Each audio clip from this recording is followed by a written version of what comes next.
Let's turn to Ambassador Dennis Ross now, former U.S. point man on the Mideast peace process in both the George H.W. Bush and the Bill Clinton administrations. Ambassador Ross, the author of Doomed to Succeed, the U.S.-Israeli Relationship from Truman to Obama.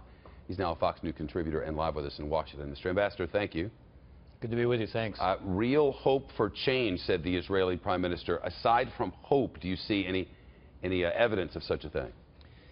Well, the main evidence is, in fact, that there is a level of cooperation between the Israelis and the Sunni Arab states below the radar screen. That has not existed before. Even though it's below the radar screen, it makes the fact is it's very real.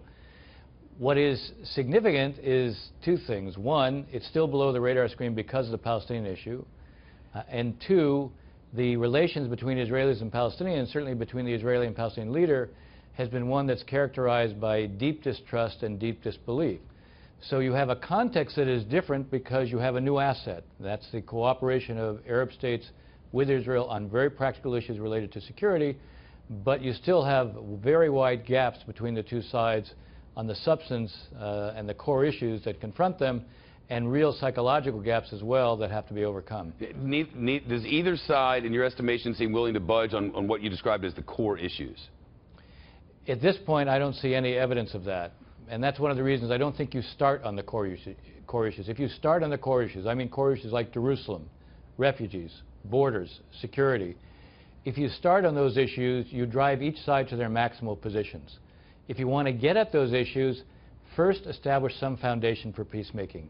Get each side to take steps that address some of the concerns and needs of the other. That won't be simple, but nonetheless it's a starting point. A good example being Palestinians are convinced the Israelis will never accept a Palestinian state. As long as the Israelis are building in the midst of that state, they'll continue to believe that. Israel could build only in the settlement blocks. The settlement blocks are in about 4 to 5% of the territory closest to the June 467 lines. It does mean acting in parts of the West Bank, but it also means that about 80% of the settlers could be accommodated that way. That leaves 92 to 95% of the West Bank where Israel wouldn't be building.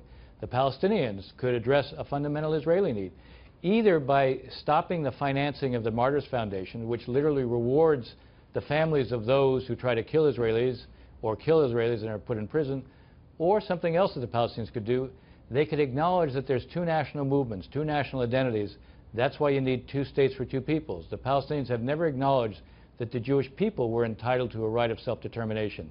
Doing something like that would have a big impact psychologically on the Israelis. Are they in a position to do, excuse me, with Mahmoud Abbas's popularity so historically low among his own people, are they in a position to do something like that?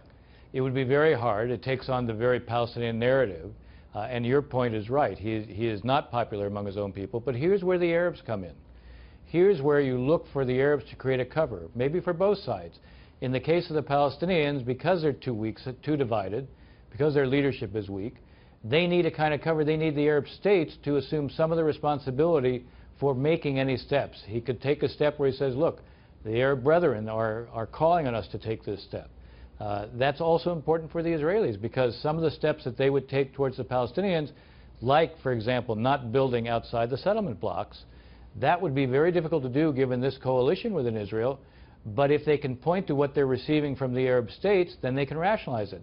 That's where the very first issue we started talking about, the role of the Arabs, is significant, and we haven't seen them play it before. Certainly not when I was acting as our envoy.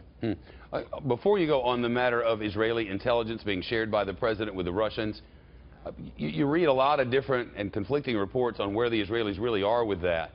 The Israeli intelligence services are very good at what they do. Will there be hesitance now to share some of their good work?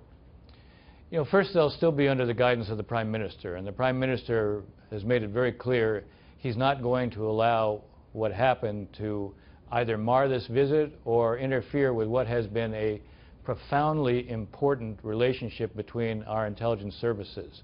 This is something that serves the interests of the United States and Israel together. It's not serving only the interests of one side. So there's no doubt that he'll give it directions for that to continue. My guess is there probably will be some discussions within between our intelligence services about guidelines, what happens in terms of sharing, what are expectations from here on out, and probably also some discussions within Israel itself between the intelligence services there, Mossad, and the Prime Minister. Interesting. Ambassador Ross, it's nice to see you again. Thank you. You too.